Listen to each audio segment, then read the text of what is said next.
Guys সকলোকে বিহু শুভেচ্ছা জনাইছোঁ। আৰু আমি মেলা যোৱা ভিডিঅ'টো আপলোড কৰিব পৰা নাছিলোঁ, আজি মই আপলোড কৰোঁ।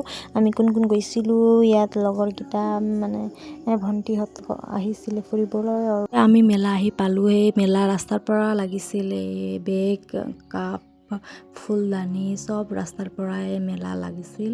তাৰপিছত চাই আমি গৈছোঁ আৰু ইয়াত দুৰ্গা মন্দিৰ আছে শিলিঘাটৰ। আৰু আমি ভিতৰৰ ফালে গ'লোঁ, ভিতৰৰ ফালে কাপোৰ দোকানত গৈছোঁ। ইয়াত 200, 250, 100 টকা চব কাপোৰ আছিল।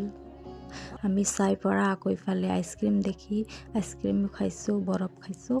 তাৰপিছত আকৌ আমি ফুৰিব গ'লোঁ এই নদীৰ ফালে। ইয়াত নদী আছে ব্ৰহ্মপুত্ৰ ফালে। গৈ আকৌ আমি কাপোৰ দোকানত গ'লোঁ।